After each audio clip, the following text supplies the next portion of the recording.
Tulla was fearful of wearing a head collar, so I broke down the process into small steps and then associated each small step with something positive, which in Tulla's case was grass chaff.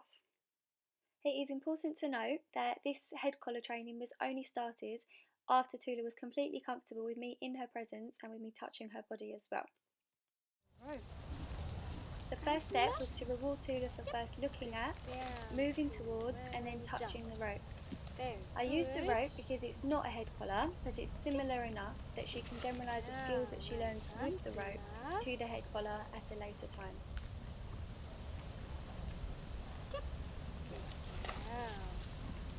Very good. Okay. Well done, Tulla. Well done. Next time, we reviewed the last session and Tulla practiced touching the rope again, building positive associations with the rope.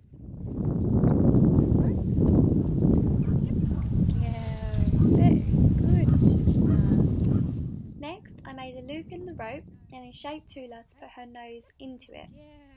This means that rather than me just putting the head collar on her, I teach her to put her nose into it so that she has a choice and she's an actor.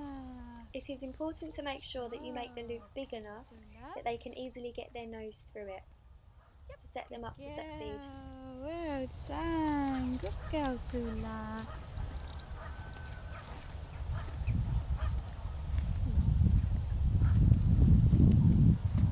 Yep, good.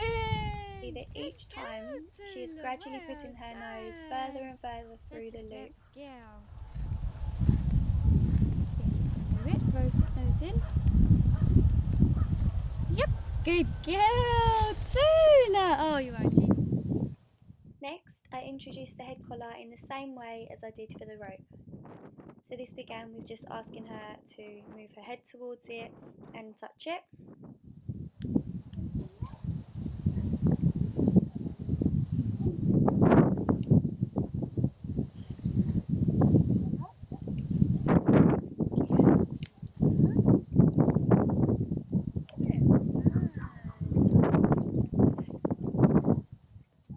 Then I asked Tulla to put her nose in the head collar just as she had done for the loop, but I made sure to stand more in front of her than you would do when asking her to put the head collar on, because you want to make it seem different from when she's had the head collar on with previous people. Then gradually I would begin to stand more at her side. Once Tulla was confidently putting her nose into the head collar, I could begin to increase how long Tulla had her nose in the noseband for. You can see here that I do it by putting the noseband on and then quickly giving her some food so that she learns that having the head collar on her nose means good things will happen.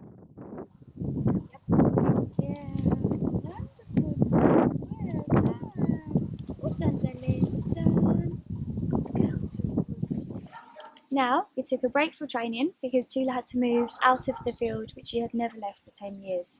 So for a normal horse who's moving just from one paddock to the next, the sleep will be disrupted for about 3 days. Whereas for Tulla, because she had literally never left her field for 10 years, moving into a different field was really stressful for her. So we had a break from training, and then when it was clear that she settled, we started again. The next step is to put the headpiece over her poll. So first I begin by putting the sides of the head collar up towards her cheeks and then rewarding her. And then I start to put the headpiece towards her poll and rewarding her for just having it up there just for a second initially. Good girl. That's nice to see. I move Tulla's forelock into the middle of her face because she has such thick hair that sometimes it's difficult for her to see what I'm doing, which would obviously make her anxious if she can't see.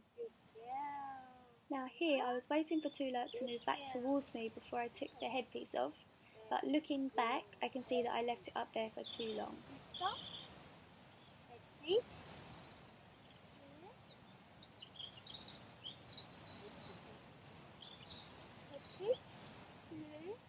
Where before I've been asking Tulla to put her nose into the head collar, I think she's now finding it confusing that I don't want her to. So when educating horses, if the plan doesn't work, change the plan. So you can see that she's kind of looking for the head collar. So then I decided to change the way that I'm doing things and instead let her put her nose in, which is what she knows what to do, and then begin to put the headpiece up from that angle, which may be more of a shock to her when it does go over like this. But I think in her case that was easier for her. Now when putting the head collar on for the first time, you're going to want to put it on, reward her, and then take it straight off again. Good girl. It's okay. Good girl. Very good. Next, I can do the head collar up, leave it on for a second, and then take it off. Head collar. Yeah. Sit. Good girl. Oh. Very good girl, Tulla. Very good. Thanks, T. Good. Good job, Tulla. Head collar off. Good girl, darling. Thanks, T. Good girl. Next, I left the head collar on while she did activities that she enjoys. Obviously, for safety reasons, you need to supervise your horse when they wear a head collar. The final step is to fade out the food by scratching to reward instead of using food.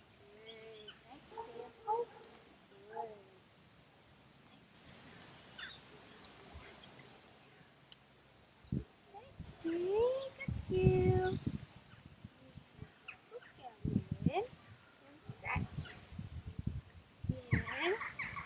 Good girl. That's nice.